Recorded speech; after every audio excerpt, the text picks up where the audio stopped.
ये पांचों बोल है ना, कौन कौन से? अध्रुव, अनित्य, असरण, दुख और दुख के फल रूप। दुख के कारण कहो तो दुख के रूप में जो फलते हैं ऐसा कहो। तो इन पांचों में ही वे अवरुद्ध स्वभावत्व सिद्ध करेंगे। देखो, अवरुद्ध स्वभावत्व उनका हेतु है ना। न्याय की भाषा में हेतु होता है, एक साध्य होता है, एक पक्ष होता है, फिर एक हेतु होता है, और हेतु के दोष होते हैं, उसको निर्दोषता सिद्ध करनी पड़ती है न्याय की भाषा में।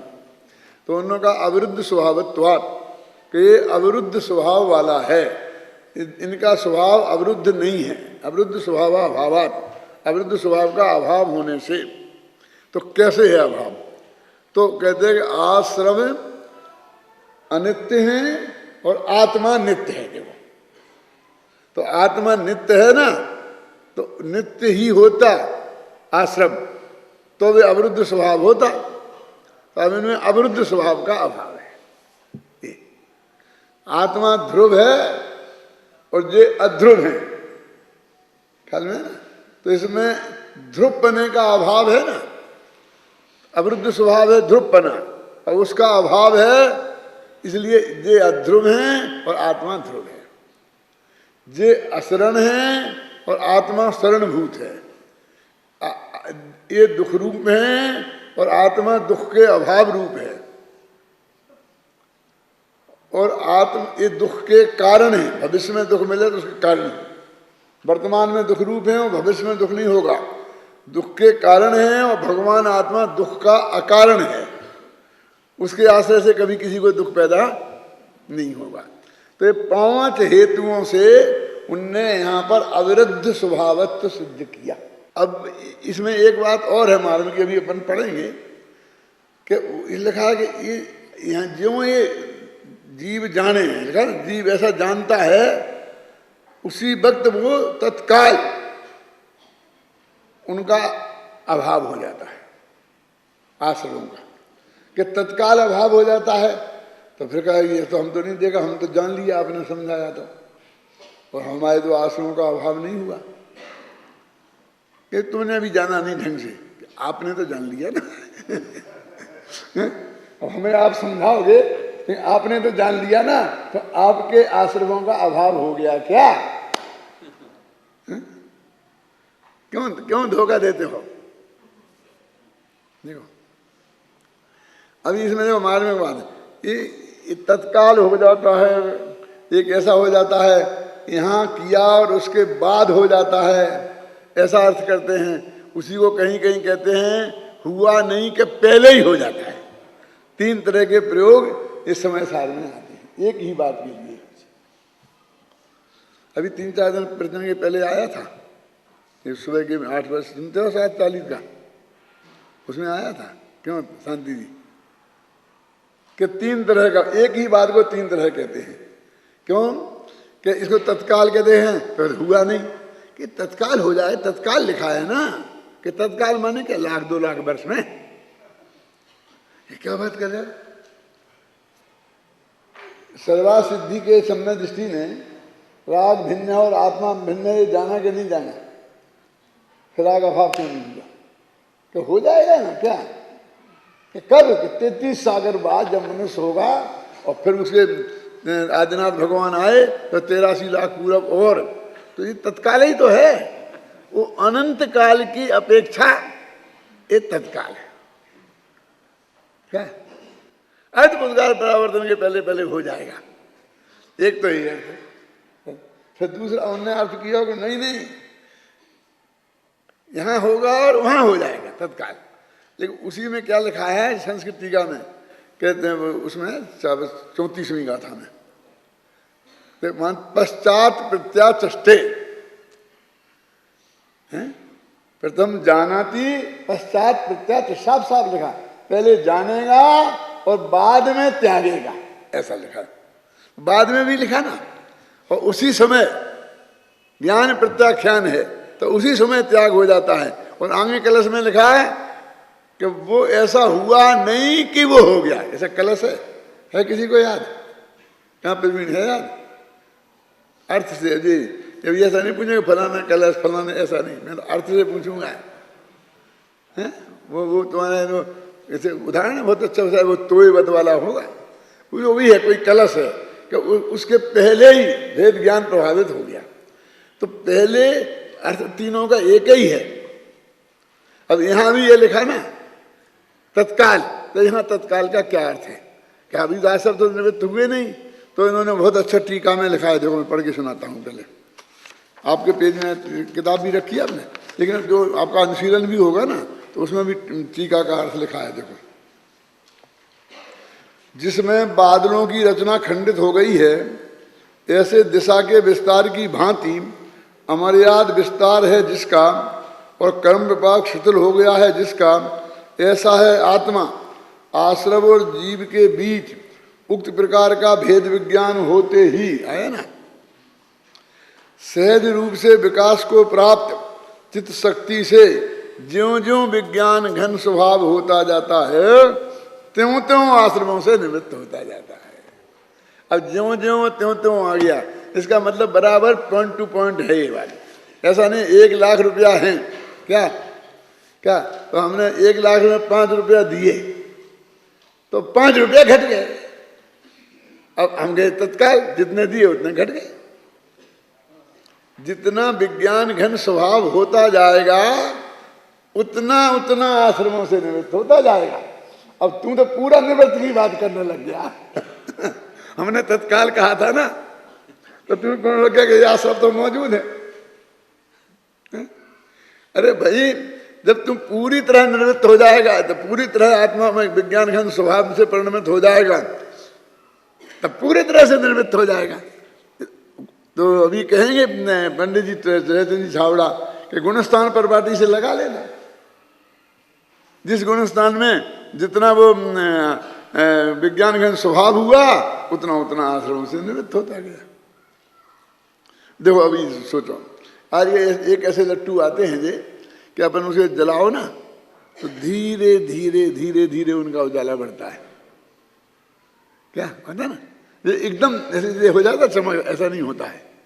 तो वो धीरे धीरे बढ़ा तो उजेला कैसे, यहाँ तो उजेला है ही नहीं, दिखता ही नहीं हमें कुछ। शांति बैठो, शांति बैठो, अभी 2 मिनट में हो जाएगा। बोलते कि नहीं बोलते आप? तो कहते क्यों, ज्यों ज्यों अंधेरा कम होता जाता है त्यों त्यों उजेला होता जाता है। तो मैंने यहाँ तो 5 मिनट लग गए, क्यों तत्काल तो नहीं हुआ? अरे क्यों से नहीं हुआ? प्रति समय वो बढ़ रहा है ना उजेला, तो उसी प्रति समय उतना ही अंधेरा घट रहा है ना। तो जितना अंधेरा घट रहा है उतना उजेला बढ़ रहा है। क्यों? अब ने पानी खोलाया और खोला करके कह दिया खोलता हो जाए तब हम पीते हैं ऐसा पानी, फिर इसे ठंडा करने को रख दो, ठंडा हो जाएगा। ये ठंडा हुआ ही नहीं, ठंडा हुआ ही नहीं। ज्यों ज्यों उसकी गर्माई कम होगी त्यों त्यों ठंडा होता जाएगा। एक समय में थोड़ी ठंडा होता है, वो आधा घंटे में ठंडा होएगा तो वो आधा घंटे में इकट्ठा कभी नहीं हुआ। आधा घंटा के एक एक समय निकालो, वो एक एक समय में प्रति समय ठंडा हुआ है। लेकिन तुम तो जब वो बिल्कुल ठंडा हो जाएगा तब ठंडा मानोगे। हम क्या करें? वो प्रति समय ठंडा हो रहा है कि नहीं, और प्रति समय गर्माई कम हो रही है। तो आचार्य ने जो उदाहरण देकर ज्यों ज्यों त्यों त्यों विज्ञान घन का वो हिसाब बताया है कि ऐसा हिसाब मत लगाओ, तुम्हें तत्काल नहीं दिखेगा कि ये तो बनिया वाला, ऐसा बनिया वाला नहीं है, ये पाई पाई रत्ती है। जितना तुमने गुड़ डाला उतना मीठा हो गया। नहीं आया समझ में? फिर कहता हूँ, 1 गिलास पानी है, अब उसमें अपन ने 1 दाना शक्कर का डाला और वो घुल गया, पियो मीठा हो गया? नहीं हुआ साहब, ऐसा नहीं होता है। कहाँ गई वो शक्कर? यदि 1 दाना डालने से वो मीठा नहीं हुआ तो 100 दाना डालने से भी मीठा नहीं होगा। यदि 100 दाना डालने से मीठा हुआ तो 1 दाना डालने से 1/100 मीठा हुआ। और हमारी आदत तो क्या, हम डालेंगे तो 1 दाना और 100% मीठा देखना चाहते हैं, इसलिए कहते हैं साहब हम तो किया, हुआ नहीं। अभी मान लो अनुभूति पूर्वक नहीं हुआ, तुमने नहीं जानी ये बात। कौन? विज्ञान घन स्वभाव वाली आत्मा की अनुभूति पूर्वक नहीं जानी, तो क्या शास्त्र पढ़ के जानी, गुरु के मुख से सुन के जानी। तो जैसे शास्त्र पढ़ के जानी, गुरु के मुख से सुन के जानी, तो उतना अज्ञान कट गया, जो शास्त्र से कटना था वो कट गया। क्या बात कर रहे तुम, ऐसा भी होता है कि हाँ देशनालब्धि में भी अज्ञान जाता है ना। कायनालब्धि के बाद तो पूरा सम्यक दर्शन होगा, पूरा मिथ्या चला जाएगा, लेकिन देशनालब्धि में जो तुमने तत्व ज्ञान समझा वो कुछ अज्ञान कटा के नहीं कटा। गुरु के मुख से समझ करके जो समझा वो कटा के नहीं कटा, कि साहब पहले हमने पढ़ा था जब समझ में तो आया था, लेकिन अभी आपने जैसा समझाया वैसा नहीं आया था। तो समझ में नहीं आया था क्यों कह रहे, समझ में तो आया था, लेकिन जैसा और वैसा तुम भी लगाते हो ना। ये विद्यार्थी आए हैं यहाँ 5 साल पढ़ेंगे, तो ये बस एक दिन में आगे पढ़ते ही वो एकदम विद्वान बन जाएंगे। इनका अज्ञान धीरे धीरे 5-5 साल में रोजाना एक एक चीज का कटेगा ना। आज 74वीं गाथा का अज्ञान कटेगा, परसों हमने फिर 75वीं का कटेगा। 5 साल में ऐसा बहुत दिखने लगता है तुमको, हमें नहीं दिखता है कि कल में और आज में इस बच्चे में क्या फर्क पड़ा। लेकिन जब साल भर बाद अपने गांव जाता है और माँ बाप के सामने वहां प्रवचन करता है तो उन्हें लगता है कि तो महापंडित बन गया। क्यों, अब भैया तुम पढ़ तो लिया पूरा, कह नहीं अभी वो बहुत बाकी है। ख्याल में ना, हमको बहुत थोक में मालूम पड़ता है, बहुत ज्यादा हो जाता है तब मालूम पड़ता है, लेकिन वो अज्ञान धीरे धीरे कटता है कि नहीं। अभी वो एकदम एक क्षण में आत्मानुभूति हो गई, पहले मिथ्या दृष्टि था, वो सम्यक दृष्टि था, वो बात अभी नहीं करो यहाँ। ये 5 साल के कोर्स में पढ़ते पढ़ते पढ़ते पढ़ते और आपको ऐसा हो जाता है 5 साल में जो इतना फर्क पड़ गया वो एक दिन में नहीं पड़ा। लोक में तो ऐसा ही है। अभी 10वीं क्लास में है, पहले दिन आज भर्ती हुआ, क्लास में गया, तो अभी तो वो 10वीं क्लास के बारे में जीरो भी नहीं जानता है, फिर भी 10वीं क्लास में कहलाता कि नहीं। और फिर 10वीं क्लास की परीक्षा दे दी और रिजल्ट नहीं आया, तब तक वो 10वीं क्लास सही है कि नहीं। लेकिन दोनों में फर्क है ना, क्यों। और हमारे पास क्या करें, हम तो साल भर में जो पढ़ता उसका हमने एक फिक्स किया, उस सबको हम 10वीं क्लास कहते हैं, लेकिन हिसाब तो एक एक दिन का है, एक एक सेकंड का है। ज्ञान तो एक एक सेकंड में बढ़ता है कि नहीं बढ़ता, घटता है ना। इसलिए ज्यों ज्यों विज्ञान घन स्वभाव होता जाता है त्यों त्यों आश्रमों से निमित्त होता जाता है। तो तुम कहते उसकी चिंता मत करो कि होगा कि नहीं होगा, और हमारा विद्वान बनेगा कि नहीं बनेगा। अरे तुम देखो नहीं, बस पढ़ने दो इसे, ये आओ ढूंढो, बैठो, अभ्यास करो, रोजीना पढ़ो, गुरुदेव का टेप सुनो, फिर उस पर बोलो क्या किया तुमने, लिखो, ये सब तुम करते रहो, बस हो जाएगा। ख्याल में आई ना। 5 साल बाद देखना तुम, अभी ऐसा रोजीना नहीं देखो। लेकिन कुछ लोग बहुत आकुलता वाले होते हैं ना। ये हम जब बच्चे थे तो गांव में वो आम के पेड़ पर से कच्चा आम तोड़ लाते थे। अब कच्चा आम नहीं पकता, ऐसा नहीं पकता है, वो पूरा बढ़ जाए, पहले पेड़ पे पूरा बढ़ जाए फिर वो पकना शुरू होता है। पाल में भी तभी पकेगा वो। अब हम उसको कच्चा तोड़ लें, आप समझिए ना, पूरा बढ़ा ही नहीं है वो, तो उसको हम उसमें डालेंगे तो वो सूख जाएगा, पकता नहीं है। और अब मान लो पूरा हो गया, अब हमने जाके रखा कि पाल में, माने कहा दबा के रख दो, 4 दिन बाद खोलना, ये पका आम निकलेगा। क्या हम जाते हैं 5-5 मिनट बाद उसे देखते हैं पका के नहीं पका, खोल के माँ क्या कहता है, मतलब क्या कहता है, आम देखता हूँ पका के नहीं पका, वो नहीं पकेगा, सूख जाएगा। तो उसे 5-4 दिन तक बिल्कुल दबा रहने दे, वो गर्मी लगने दे, वो बीच में उतनी हवा लग जाती है ना, क्यों, वो पकेगा नहीं ऐसे,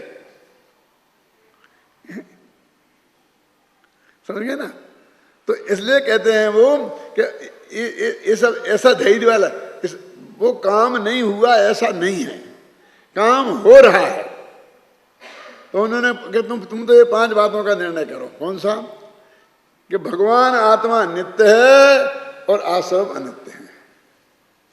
क्या मतलब इसका, कि तुम कभी नष्ट होने वाले नहीं हो, और ये आश्रम एक समय से 2 समय तक रहने वाले नहीं हैं, है ना। ये बता रहते हैं ना कि जोड़ते रहते हैं अंगूठी में अंगूठी, और फिर इकट्ठा जाके सुनार के यहाँ जाते हैं तो क्या बनवाना, हाथ फटाफट तोड़ डालता है, आग में डाल देता है, क्या अरे हाय राम मेरा जल गया।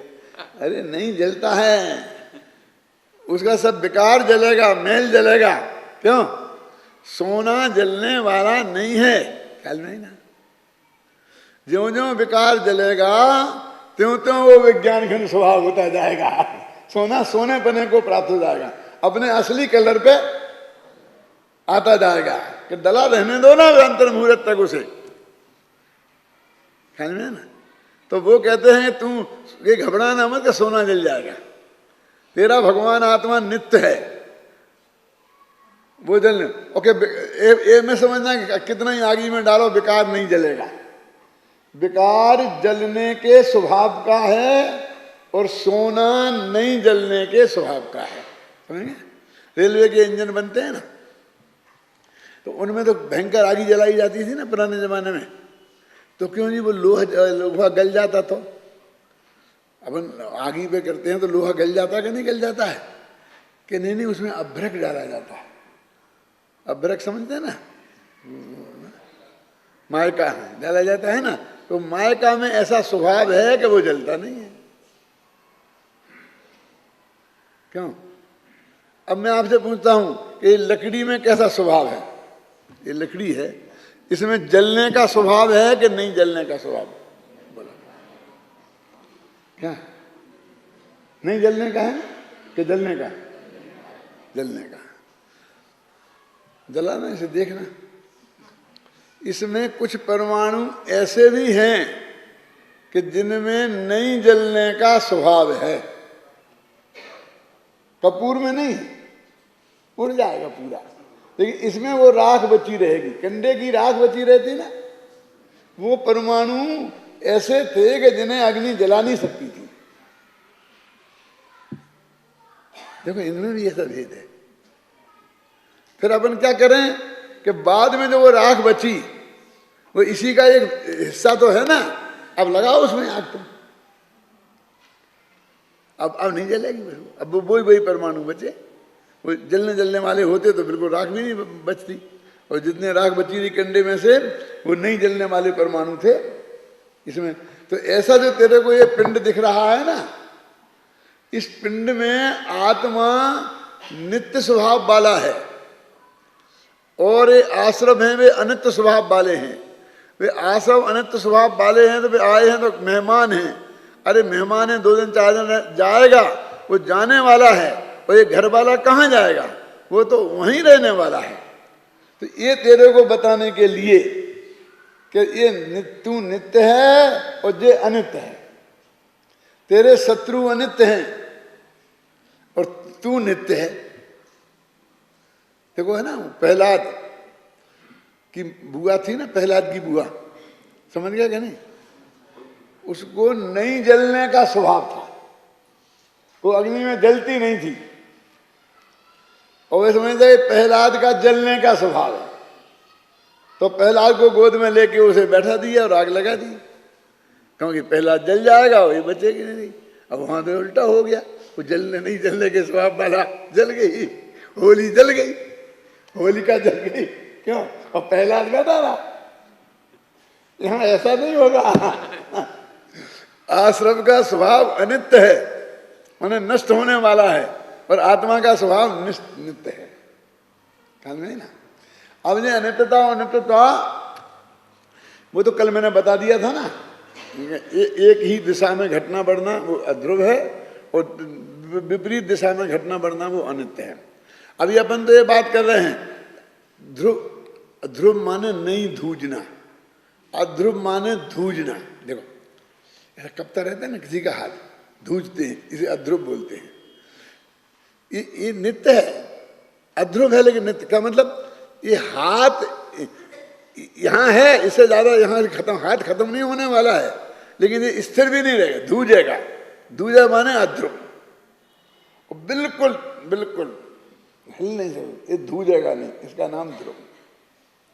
तेरा भगवान आत्मा नहीं धूजने के स्वभाव वाला है, और ये आश्रम भाव धूजने के स्वभाव वाले हैं। एक को दिया था मृगी की बेग की भांति, एक का उदाहरण दिया था शीत दाह ज्वर के भांति, कल समझा दिए थे ना दोनों, ख्याल में है ना। अब ये आश्रव असरण है, ये बहुत ज्यादा मार्मिक है। उदाहरण तो इसमें बहुत विचित्र दिया है, अच्छा नहीं लगता है मुझसे बोलने में, तो मैं आपको पढ़ के सुना दूंगा, लेकिन अभी आप उन्हें समझ लो। ये आश्रव असरण है। अभी हम समझते थे कि आत्मा असरण है, जब बोलते हैं ना राजा राणा छत्रपति हाथिन के असवार, मरना सबको एक दिन कोई न राखन हार, हम मर जाएंगे मर जाएंगे मर जाएंगे, मैंने हम मर जाएंगे, मैंने आत्मा, हम माने आत्मा मानते ना अपन, हम अपने को अनित्य मान रहे, अपने को असरण मान रहे, कोई न राख मरती विरिया जीव को कोई न राखन हार, हम असरण है ऐसा मान रहे हैं। यहां कह रहे कि तेरे शत्रु असरण हैं और तू शरणभूत है, परम शरण है, तुझे किसी की शरण में जाने की जरूरत नहीं है, दूसरे तेरी शरण में आए, तू तो ऐसा है। क्या हमने आत्मा को असरण मान रखा था, यहां बता रहा है कि तेरे शत्रु असरण हैं।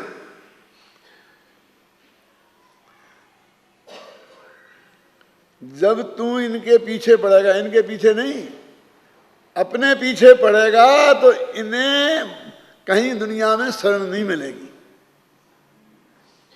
कल थोड़ा कहा था मैंने, आप समझे ना, कि तुझको इनको मारने के लिए मारने की भाषा बंजनी लोग यूज नहीं करते हैं।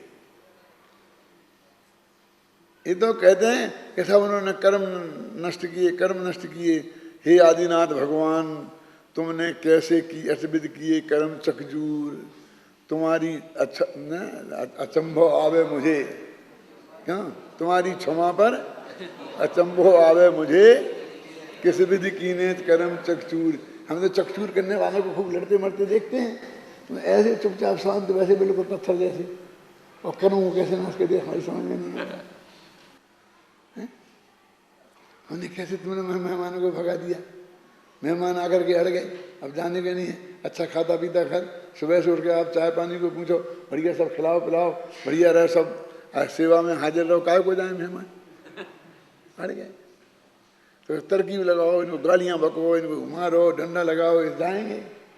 कहने क्या करना, क्या करना है, तुम क्या, तुम आत्मा के ध्यान में बैठ जा क्या, बस कुछ नहीं करो, इन्हें कोई शरण देने वाला नहीं मिलेगा, भागेंगे। ये तो बोलते ही नहीं, ऐसे पत्थर बन के बैठ गए। कि तुम्हारा पत्थर बन के बैठना उन्हें बर्दाश्त नहीं होगा, एक दिन नहीं निकाल पाएंगे। डंडे मारोगे तो 10 दिन निकाल लें तरकीब से। आप समझ गए ना, आदमी की उपेक्षा कितना खतरनाक हथियार है, आप समझ गए ना। आप देखो ही नहीं उनकी तरफ, आप उनकी बात का जवाब ही नहीं दो, वे गालियां बके बकने दो, जो कुछ भी, नो आंसर। तुमने आंसर दिया और उनको आयु मिली, उनकी आयु बढ़ी, उन्हें भोजन मिला, फिर लड़ने देखे, लड़ लेने क्या करें, क्या कर ले सर आपसे, आत्मा का ध्यान कर। तो कहते ये असरण, इन्हें कोई शरण देने वाला नहीं है, और तुम तो सुखरूप हो, वर्तमान में सुखरूप हो, ख्याल में है ना। और ये तो दुख ही रूप है, क्योंकि आकुलता है ना, आकुलता स्वभाव वाले हैं। देखो आश्रव सदा ही आकुल स्वभाव वाले होने से दुख रूप हैं, और अनाकुल स्वभाव वाला आत्मा एकमात्र अदुख रूप माने सुख स्वरूप है। और ये आश्रव तो आते हैं, फिर बंधते हैं, फिर आबाधा काल पूरा होता है, फिर उदय में आते हैं, फिर फल देते हैं, क्या तो संसार के सुख रूप में फलते हैं।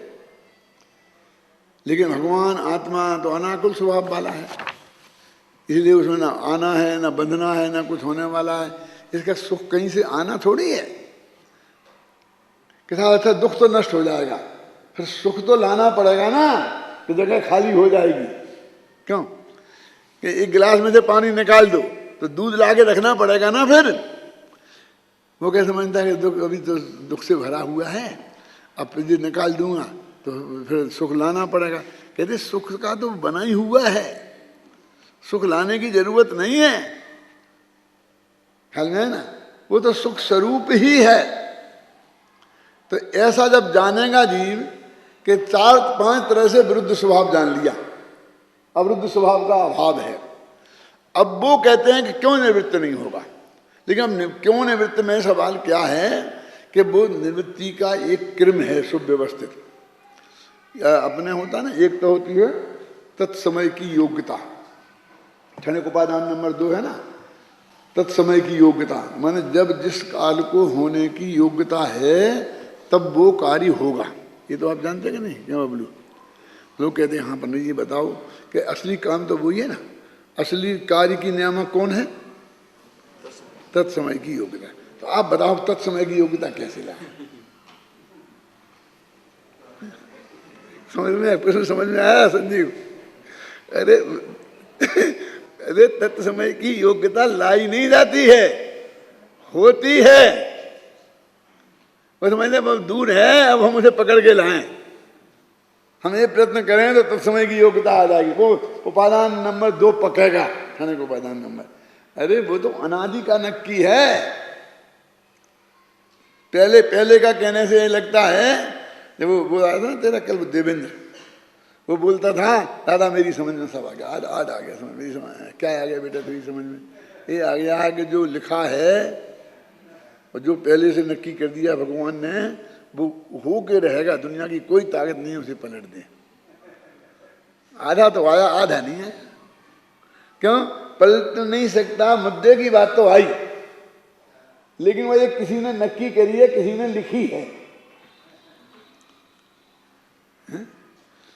यद्धात्रा लिखितम ललाट पट्टे तनमार्जितम का क्षमा, भरतरी ने लिखा ना नीति शतक में कि भगवान ने जो हमारे माथे में भाग्य में लिख दिया वो किसी को दुनिया की कोई ताकत टाल नहीं सकती है?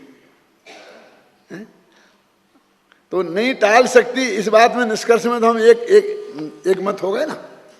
मैंने कहा था हमने ना तो ईश्वर को माना ना क्रमबद्ध मानी, तो वो आधा भी नहीं मानी कि कोई बदल नहीं सकता है। तो हम तो उनसे भी और गए बीते हैं, घबराना नहीं।